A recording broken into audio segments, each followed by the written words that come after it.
introduce our special guest today. Mr. Tom Avey. I'm reading your bio from the access. Mr. Avey's been the full-time fellowship coordinator for Grace Brethren Charis since January of 1998. He has prior pastor experience at the Grace Brethren Church in Orlando, Florida. He's also a church administrator and pastor of church growth at the Grace Brethren Church in Lidditz, Pennsylvania. He and his wife Sandy now live in Winona Lake, and they have 4 adult children and 8 grandchildren.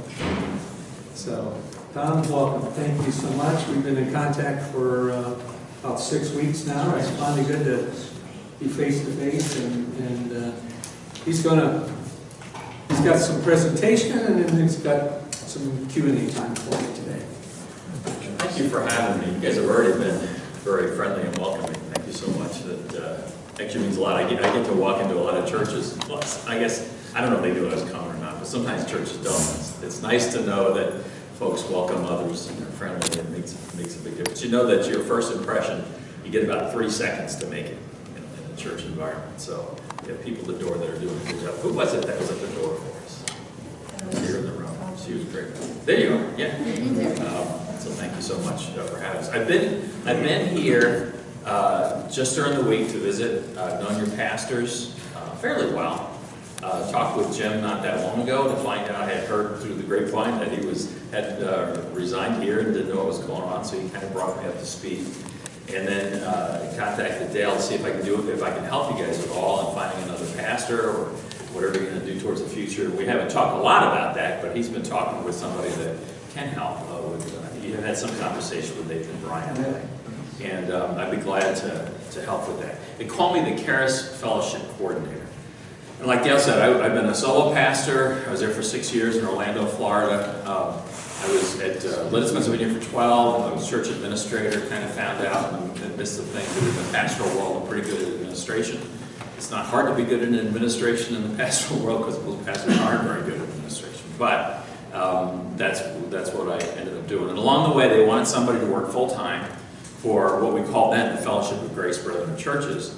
So they originally were going to call me the executive assistant to the moderator of the Fellowship of Grace Brethren Churches.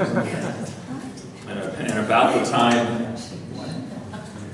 on the voicemail on my phone, about the time I got halfway through that, people were hanging up on me. So we started calling it just the Fellowship Coordinator. And I don't know how much you know about this family you're a part of. And so let me just give you a little bit of a brief history, very, very brief. There's so much more, and I'm not primarily a historian. There's a lot of others could do a lot better job. And if you want to do some study, I could recommend a book by Todd Scholes. He's in heaven now, but he's actually from this region called Restoring the Household. It's really, really great about this movement. But we're a part of, historically a part of, some would call it kind of pilgrim churches, or not, that's not maybe the best word in today's world, but churches that reacted to what had happened in the Catholic Church and became the church. You know, it was a whole period of time the church was persecuted. I was even in Italy, Rome, not that long ago, and it was kind of amazing to learn that at one point in time they persecuted, they killed 10,000 legionnaires because of their faith in Christ. A few years later, it was the established religion of the Roman Empire. If they just had waited a little bit, these guys would have been heroes. And it happened very, very fast, where the Christianity was the persecuted ones, to where now they were the ones in power. But over time, they became the persecutors. That's so often true. So very, very often true in history. They call these the 4 S's that the Roman Catholic. I don't know if you have a Roman Catholic background. I'm not beating up on anybody here. Please don't hear that. But this is historic, and I think it gives us some context for it. The 4 S's: sacramentalism. Everyone know what that is? Anybody have a background? There's certain, right, what? It's the different sacrifices, like, or sacraments, I mean, like communion, baptism, confirmation.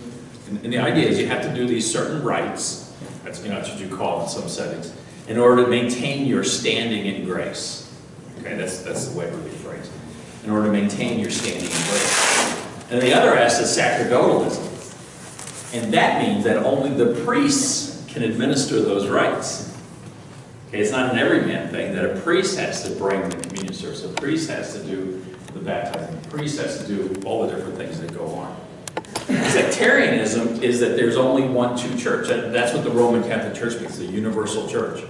That there's only one true church, and the Pope is the descendant of Paul. He's the apostle, he can speak for God, and he knows the truth and all this kind of stuff. So there's only one true church. And the fourth S was the idea of a state church, where the state was meant to be the sword of the church. That the king was there because God put him there, and he's supposed to enforce and of course that you can imagine that caused a lot of tension over time in history. Luther rebelled against that. That's what the Reformation was at. That's what the Protestant church was all about. Luther rebelled against it, but it wasn't all that long to where Lutheranism, especially in Germany, became almost as bad. I mean, it became a state church. If you were Lutheran, you were German. There's an awful lot of authority with it. The Bible was not printed in common languages. All these things happened to kind of enforce, and that's so often true, that when something comes into power, succeeds, and what's that old saying I learned as a kid, absolute power corrupts absolutely. Those kind of things, because people in power have to maintain their status, and there's a lot of things that can slip into your life. That's true for any pastor, any leader, anybody, anywhere. I deal with leaders all the time, and you really, really, really have to guard against that. In the 1500s, there was a group of people that we would now we call Anabaptists. You know what Anabaptists mean? Baptizing again. Well, it's baptizing again, right? The idea was that they would people had already baptized as infants. They would baptize them again as adults. Their view was that baptism is a symbol. It's not a rite. It's a symbol of an internal faith. That you were making a testimony to the fact that you were now in Christ as you were brought into the water. So they baptized adults in the 1500s, and they emphasized the church of pure believers. It wasn't because you were German that you were a Christian or that you were part of the church. They de-linked those two. That's a computer term, but they made those two things different, because the church was people that really and truly had faith in Jesus, not by birth. That this was a church of pure believers. Ordinances, symbols, so communion didn't give you grace. It became a symbol of the fact, where we, just the way we do it. We remember the cross. We remember the love feast. All that, those are all symbols in our environment. And the authority wasn't in the church, but it was in what? The Scriptures, the Bible. Those are the things that they grabbed hold of. This is way, way back in the 1500s, and that's what we came out of. That's the environment in which our movement of churches was born. And so were a lot of others, by the way. Mennonites, a lot of them came out of that environment. In the early 1700s, there was a group of 18 people, mostly young, they tell me, who gathered on the Eder River in Germany. I've never been there. One of these days, maybe, honey, we'll get over there. And were baptized, forming a new church. And they called themselves, as a matter of fact, and they had Anabaptist leanings, like I just described. They also had Pietist leanings, which were, the Pietists taught that theology is one thing, but really it's not what you know that's the most important. It's how you live and what's in your heart. That was the distinction, that's what we call it, pietistic. They were more into our spiritual life. So they kind of married these two things, and they became this group of people in Germany. They were described because of their commitment to one another, and they were persecuted. They happened to be in a little town, which was one of the few towns where the governor in that area allowed churches to exist that weren't part of the German Lutheranism. And that's why they went there, because this was a place that they could be a church. But they didn't last long. It was 1708. By 1721, they were in the United United States. They moved into the Philadelphia area. Germantown was where they started. They became called, in some contexts, brethren. And the reason it's kind of cool. They called you us brethren because we act like brothers. Gee, they act like a family. They act like brothers. So that name kind of stuck. It's had a lot of other names. It's interesting to kind of look back over the history.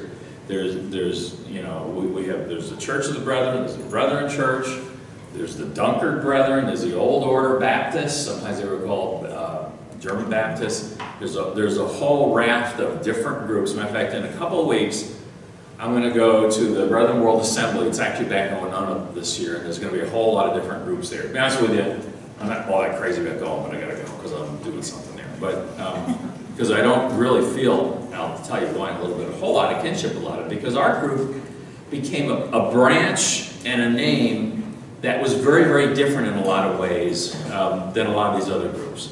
We did hold to what I just described very, very dearly. Matter of fact, one of the things that the church in 1708, that motivated them, was Matthew 18. I wish it was Matthew 28. That's the Great Commission, but it was Matthew 18. What's in Matthew 18 is a phrase that talks about church discipline. We look at it sometimes. You have a problem with somebody, you go to them individually, and then you go to two, then you go to the church, and then it's dealt with. Well, they looked at that and they reasoned that that this can't be what's happening in Germany, because there was the church. You were German, you were in the church. They said this has to describe a community of people that hold each other accountable, that walk together, a family. This has to describe something real, not just something political. And that's what they wanted to form. And we've always held on to that. We've always held on to the pietistic view, that it's not about, back then, people, and I'm if any of you have historical background, you probably know a lot more about this than I do, but there was just tremendous people that were known for their knowledge of theology, but not necessarily walking with the Lord, And that's another danger that happens in leadership. You know so much, and all of a sudden knowledge becomes the end game. But essentially, the word theology means knowing God, not knowing about God. You're supposed to have a relationship with Him, and we've always had that a part of our heritage. Back in the 1900s, a group of people. It was then called the Brethren Church. I actually met in Winona Lake, Indiana. I lived there. I can show you where it happened. There was a place in the conference where some people set up, let's form a foreign mission society.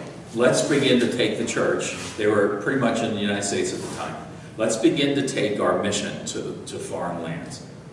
And it was interesting that they say that the moderator at the time said, we're not going to do that here, but if you want to form a foreign mission society, there's a tree out over there. You can all gather there after the service and form this organization. And they did. I think it was 53 people. There's a little plaque in the ground where they all gathered, and that became known as the Foreign Mission Society. Those missionaries went out. They started out in South America, then they went to Africa. I don't have the video with me, but there's some really cool stories about James Gribble. A man who was saved in Philadelphia. He was saved because he came to know Jesus out of a horrible tragedy in his life. He was a streetcar driver, and someone fell underneath the streetcar and was killed.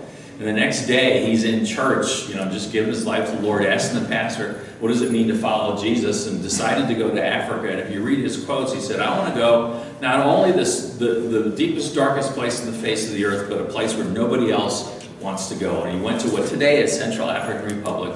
But at the time, it was very, very remote. It was headhunters, it was cannibals, it was everything bad that you can imagine in Africa. He went in, he wasn't actually there that long. He died there, his grave is there. But behind him came a whole raft of missionaries, where today, our movement, what we now call, is that international movement, and I'm going to explain it to you just a second. Our movement, as a global expression, 90% of us are outside of this country. There's a huge number of churches in Central Africa. We guess somewhere around 3,000. It's very, very hard to count, because all it takes is a tree and a chair to start a church. They just happen really, really fast. And I've been in I preach in one of them, and they're big, and they're small, and they're all over the place, and they're amazing. And it's we might be 1 million people in a country of 4 million. It's a very, very poor country. There's lots and lots of issues there. We have a lot of churches in Chad, a lot of churches in Cameroon, some up towards the Sudan. A lot of churches now in South America. A lot of things have happened in Argentina, in Brazil, Southeast Asia. A lot of churches in Cambodia. A lot of churches have happened in the Philippines, and there's been growth all over the globe. Still, some in Europe. That's a hard soil. Actually, we kind of went back into Germany to plant churches, and it's not the same thing as Africa here. And it's a very, very hard place to plant churches. We have churches there, churches all over the globe, but 90% of them are outside of this country. So if I were to show you, 95% of our people are outside of this country, because some of those churches are pretty big. So if I were to typify for you the average Charis Fellowship person, I would show you the face of a young black African male, probably, because that would be what we most typically. We don't think of ourselves that way, because we're not that way in this country, although there is a lot of diversity in this country. You'll see that in a minute. But we are a global movement, and there's a ton of neat things happening. Back a few years ago, this global movement that I described to you that happened back in the early 1900s just happened. There wasn't. We have never been very hierarchical. Anybody come out of what? You know the difference between denomination and us? In denominations, a lot of times, we met in a church building in Ocean City the other day, and the pastor there, his house is owned by the denomination, the church is owned by the denomination, his retirement is held by the denomination, his health insurance is held by the denomination. He couldn't leave if he wanted to. And he wasn't real crazy about what they were teaching. We are not that way. You are a totally autonomous church. And not only that, every one of all these national things I've described for you have happened without structure. God's just really, really blessed. A few years ago, he just left on it. Now we're going to hit that video in a second, so I'll filibuster. A few years ago, we began to describe this international movement as the Charis Alliance. Everybody know what the word charis means? Grace. It's the German word, not German, excuse me. It's the Greek word for grace. It's the word the New Testament uses for the word grace. And they picked that because when you go global, then you're not picking an English word, you're picking a word that they can use in every country. The same Greek word, because they all understand what the New Testament's written in. And they might use something else for alliance in their language, whatever works best for them. But it was a word that was very easy to use globally. We wanted to hang on to the word charis. In just a second, I'll have you play that Charis Alliance video. We wanted to not use the word brethren, and it's not that, and I notice you guys don't use it on your sign anymore out front. I grew up on Long Island. There were no Grace brethren, anything there. I moved to Orlando, Florida, and I was blessed and was a part of a church that was growing, and it had a huge impact on my life. The church did. I met my wife there. I love our heritage and everything that we have. But here's what we began to discover. When we use the word brethren, it causes a lot of confusion. People just don't know what it means. For some, it means something very Amish-like. I was talking to a young pastor that took one of our churches. He said the church doesn't use the word brethren. He said if they had, I never would have checked them out, because for him, brethren meant non-resistance, and he had been a policeman before. And while we have that in our background, that's not a position in our group.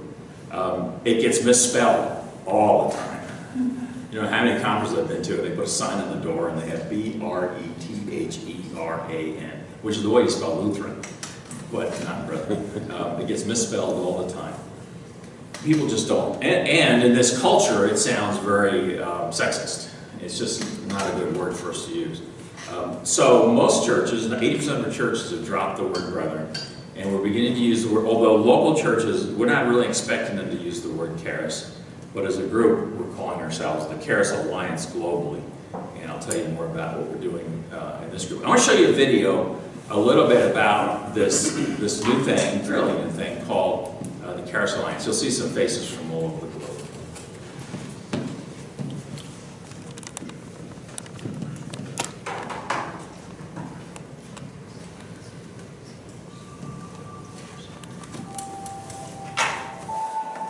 Charis began in the early 1990s as a feeling, as a conviction. These churches we had helped to start all around the world looked for identity, needed to know that they could depend on one another, they could cooperate with one another, that together they could accomplish so much more. Over the past 20 years, it's moved from being just a feeling to actually becoming a commitment, a deep commitment to care for one another, to supply needs one for another, to cooperate in doing mission for God together. I'm very excited to see this alliance, the Charis Alliance. It's beyond different culture and different bases. I see delegates from all around the world, and we see that God is a global God. He's greater than we can ever think or imagine. This, in many ways, is a culmination of a 20-plus-year process that brings together Jesus' family, his movement around the world, and it's fascinating and it's fabulous. Many countries who are represented here will say, now we are not alone. Before Charis was born, each country is alone. Now, Central African Republic is related to the Christian in Chad, in Europe, North America, Asia. So we come together as a body of Christ, and we are intending to be God's transformer of our society. And so we have a limited amount of time to participate in the mission of God. We want to use that time wisely as part of the Charis movement and say, for our part, we played with all the gusto, all the energy, all the wisdom that we could. We want to be able to say, when Jesus said, go into all the world and make disciples of all nations, we did that with everything we have, because now we're part of this great throng worshiping Jesus. So, a couple of months ago, we decided to rename the Fellowship of Grace Within Churches. Do you know what a DBA is? Doing business Doing as. business as. So we are actually still, I've got another video in a second, so don't go too far. We are still the Fellowship of Grace Brethren Churches Incorporated. That's our legal name. And there's reasons to keep that. We have some things that we do with chaplains that are really best if they are part of a historic. This is where we kind of become a denomination. In order for them to be endorsed as chaplains, they need to have somebody behind them that's been around for a while. And there's a couple other things we do, pastors, housing lots, a lot of stuff like that that's just better to keep that history in our name. But we have a new DBA, and that's what we're using all over the place. And the logo, and I notice it's right on front of your bulletin. And I'm going to show you something I'm not supposed to show you. And it's not the whole big long one, but in a few days we're going to, this is a preview of a video, we're going to reveal a conference on Tuesday night about our movement. And I tell you, I've been in this 20 years, and I know hundreds of pastors. I've been all over the country, including your pastors. And they're amazing men, and amazing leaders, men and women, both in our churches that minister and make disciples all over the place. I am truly, truly blessed to be able to know them personally and been in their homes and their churches and taught by them. It's an amazing thing. Matter of fact, this conference coming up, we call it an access conference, because rather than workshops where one guy teaches everybody, we put them in a circle and they teach each other. They talk about their ministries and share best practices. There's more information in the pews at access conference than there is in the stage by far, because of the kind of people we have. And that starts on Tuesday morning. I think a few of you are coming, so it'll be good to see you there. But this is a brand new, a short version of a brand new video we're doing that talks some about what we now call the Charis Fellowship. I call it the Global Charis Alliance. That's the global part. The fellowship, where we actually have a relationship, is the Charis Fellowship. And that's what we're using for ourselves all over the place. It makes my name a whole lot better, a lot easier, because now I'm just the fellowship, Charis Fellowship Coordinator. Go ahead and play this.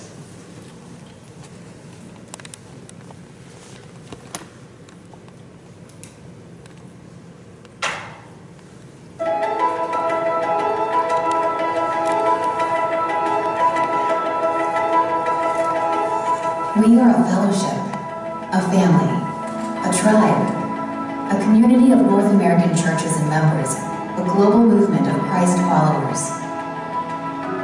Autonomous and unique, we are united in our passion for God's Word and His kingdom. Charis means grace, and God's grace is central to who we are. We declare that Jesus Christ is God's grace to us, our true Savior, our one Lord. He is the center of our shared experience, and in Him, we find our unity. God's Word is our true north, and no creed, tradition, or leader will ever stand in its place. Our gaze is fixed on the Word of God, devoted to communicating its unchanging truth to an ever-changing culture. We believe that God calls us to come together as brothers and sisters, to be a part of something bigger than ourselves. Together as a family, we celebrate what God is doing in and through our fellowship.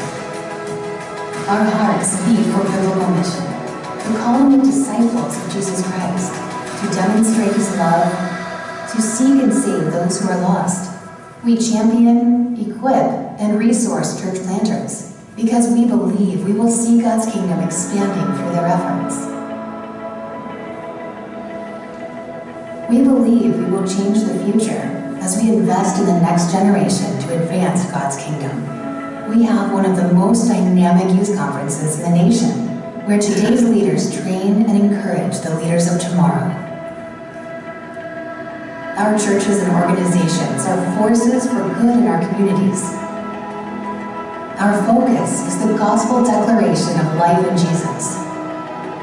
And our message gains credibility as we demonstrate the love of Jesus to the world around us. Charis Fellowship emerges from a movement of people that are committed to biblical truth, biblical relationships, and biblical mission. As we commit to work together, we believe we will see His kingdom continue to expand through us.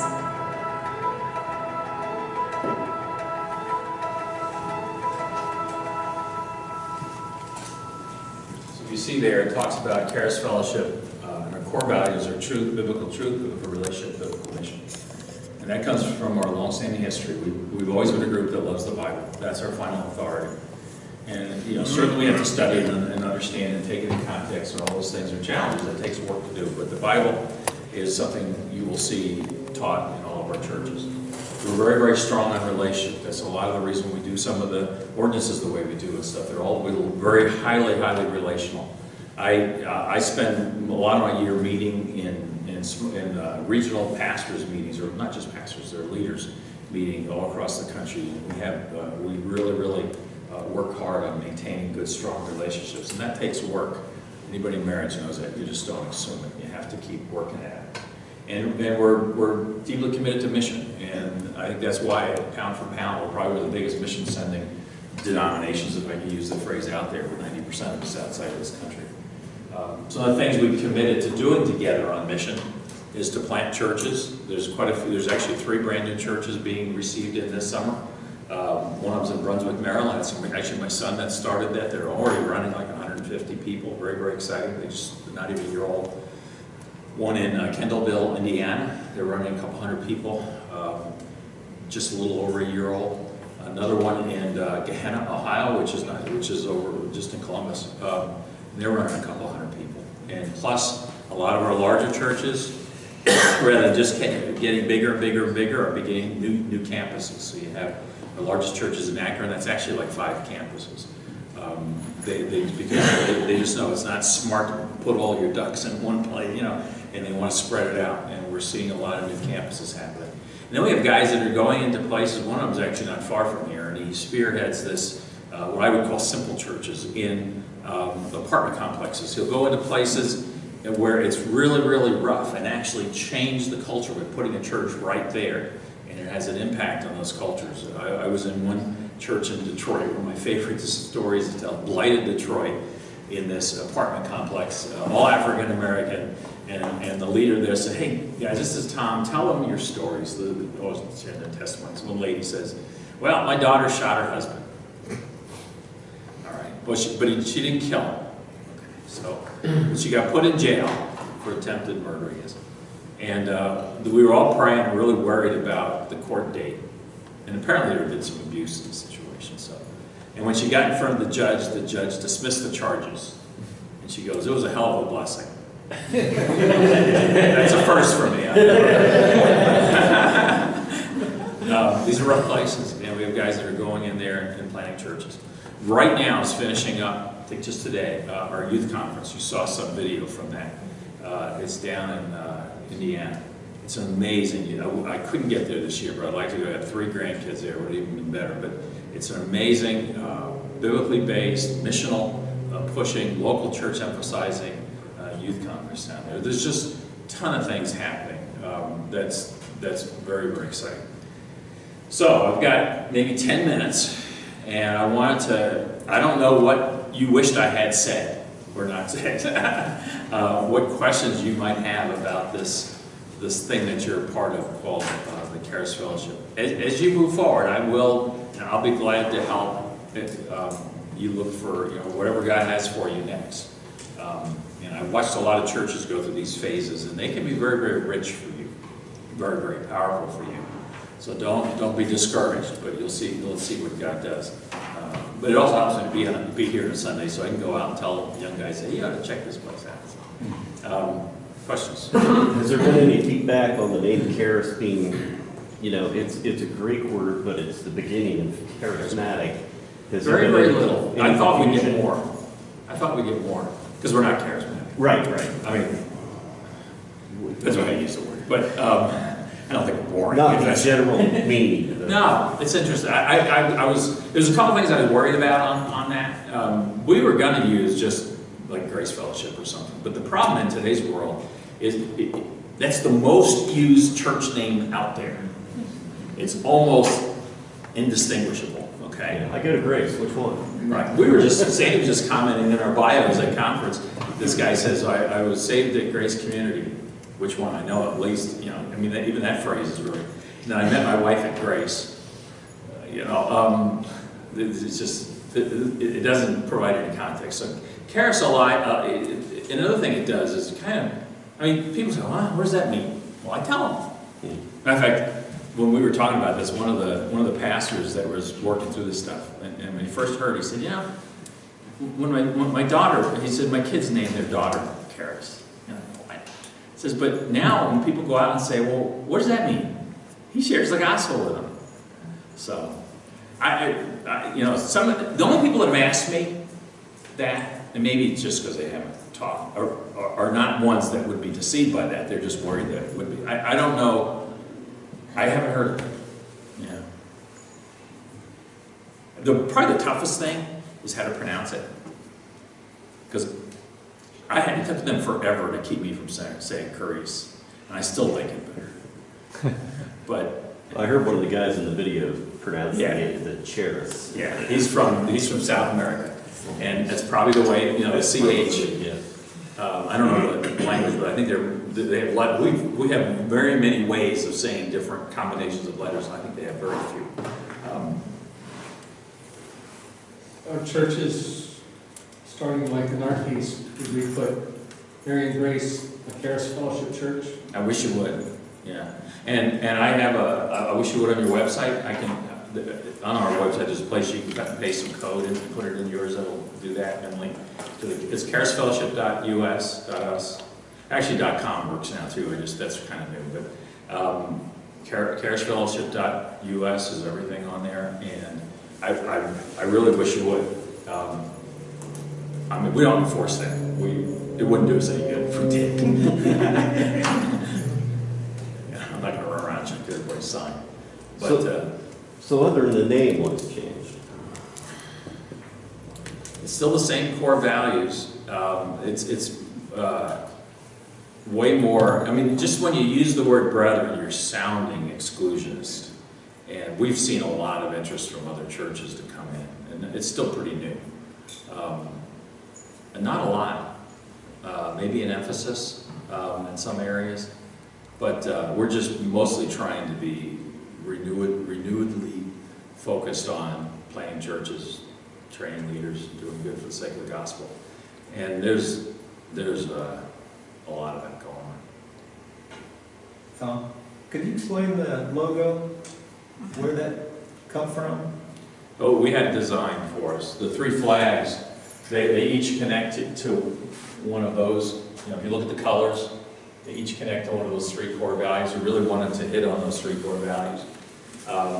Because sometimes, like, all right, here is one thing that changed. Thank you. I'm glad you said that. We rewrote our statement of faith. We used to have a statement of faith, which was, what, 12, 13 points. All in equal fire. Just, you know, very, very simple. But it was all about truth. Nothing about relationship or mission.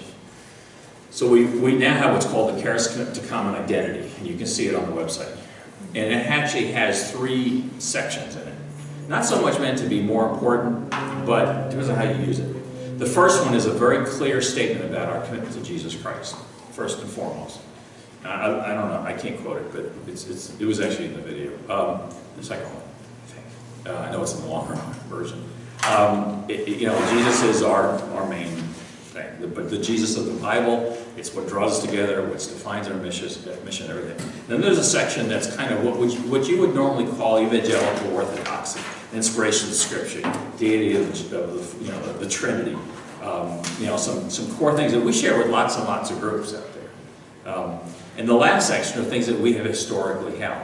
So those are breaking out. What it allows us to do is to say, okay, we identify with all, you know, whatever it is, a quarter of the world, or maybe it's less than, probably is, that would call Jesus Lord in some way, you know. And then next we identify with this large, we're not the only ones out there that teach the Bible. Right. You know, that's a change, by the way. I think there was, I don't know that I ever really saw it, sometimes it would be more of a perception. Like, you know, you ever hear that joke about people going to heaven and they, you know, the Presbyterians go and they have to be quiet by this room because those are the charismatics and they think they're the only ones in heaven, that kind of thing. There's that, you know, there's that kind of mentality. The team's bigger than just us. It's way, if it isn't, man, we're in trouble. We're in trouble. And we want to partner, we partner where we can. And those things that we've historically held are kind of a part of our tribe. So that's a change. It's not, if you looked at the two, they're not that different. Oh, but the other thing is that third section, this is what made me that. The third section, though, doesn't just talk about doctrine, it also talks about relationship. Because we said it was important. I mean, you can have two people that agree the same and treat each other lousy. Okay? And that's not good. You know, relationship is important. God's a relational being. There's 3, you know, there's just this Trinity thing we call it. He is very, very important to have that relationship. It's also true that mission is important. If all we are is all we agree in is doctrine, and we love each other, but we ain't doing nothing, you know, we're not obeying the Great Commission, that's not good either. So that's now backtracking to your question. That's the reason for the 3 parts of that logo. What does it mean by, it sounds like there's a lot of churches around the world, maybe in Africa, who need to join a fellowship, and Charis kind of brought them in. How does that kind of play out? If there's a country in the world that wants to become a part of the Charis Alliance, that's the Alliance. The Alliance is the global part. I don't work for the Alliance, I work for the fellowship. We are a part of the Charis Alliance. But there's Charis France, there's a bunch of, we've had some churches in Haiti that have grown over the past decade or so. And they just recently got together and applied to be a part of the Charis Alliance. So they want to be recognized as one of these groups. And they can send delegates, they meet every 5 years, to the meeting and be a part of those discussions. It's still not a heavily, it's not a big structure. It's just a way to connect. And you know, he started out by saying it's a feeling. It's a little more than that now, because there is something with a name, you know, and there is a meeting that's going to happen. But it's still not, we're never going to be highly structured. There's just not in our DNA. Does that answer your question? Well, so different churches are being planted or by Christians that are just planting a church, and then they say, we would like to join into the fellowship, and then they kind of agree, in the alliance, excuse me. A lot of these, what's happened is we went into, you know, in the early 1900s when we got started, those places were all, they were new believers, they really needed us. Now they're trained. They can In fact, they were a part of this. Part of the reason for a new identity piece was we wanted to involve all the leaders all over the globe. If you were to look back at their doctrinal statements 20, 30 years ago, they were just translated statements of faith that they received from missionaries. They weren't even the most updated ones, which was kind of interesting. And they didn't make it. They didn't own it. They didn't write it. Now these guys have doctorates, and they're mature believers. They're bigger than we are, and they're planting churches. So there's some that went over to Cameroon from Chad. Actually, there was some. Yeah, it is true. Yeah. This is so often people leave because of persecution, and a new church is formed someplace. I mean, that's the New Testament shows that too. And so there's a church in Cameroon. They're a separate group, and if they want to be, they have to get together. They have to decide that they want to do that. That even in its own self is a positive thing. I think God. All right, we have 4 kids. My 8 grandkids. To which you say, you're not old enough to have great grandkids. And I'll just end with this, and you can catch me if you have specific questions. I remember when my daughters, the first 3 were like less than 2 years apart, and the last one we almost named him Oops, because he was like 4 years later. But anyway, the 2 middle ones are very similar in age, and they looked a lot alike, and they played a lot. But at that time, they fought a lot. Do we have that? No. And I'll never forget this. I looked into one bedroom, and they, it's kind of like, what's wrong? I don't hear any noise. Why are they getting along? Silence is bad. Maybe they're dead. And I looked in the room, and one of them, I don't remember which ones, either Scott or Dean, looked up at me and with a big grin on his face and said, "We're cooperating, Dad." Now, he knew something. He knew that would please me. Right? Moms and dads, he knew that would please me. I think God likes it when his people get along and work together towards things. There are differences. There are differences. I'm not talking about compromising, but there's an awful lot more. That's one of the reasons we did that new identity piece like this out. There's a lot of people out there we can cooperate with, because this world's in a mess. I'm going to talk about it this morning, and the church is the hope. We'll talk about that. So I encourage you. Here's what you have in Ohio. You have amazing churches around here. No place in North America, probably in the world, maybe in Central Africa, can I talk about as many world-class churches and leaders as in Ohio. Our average church size in Ohio is well over 300. That's huge. If you look at stats across the country, that's huge. If you guys, if you want some help with this place, you have amazing churches down in Columbus. You're right in the middle, actually. And what are you from, Columbus? Hour. What are you from, Akron? Okay. And Worcester and Ashland. Yeah. Okay. I know all those guys. Dane Allen's absolutely incredible. Clancy Cruz. The Dave Pacheco's new there, but I'm just so impressed. I loved it. I was so pleased when I was actually involved a little bit in their search, and I said, Dave, because he didn't want to do it. I said, know. We talked to him before. Well, good. All right. I worked with him. See, we worked together. We didn't know it. God's pleased.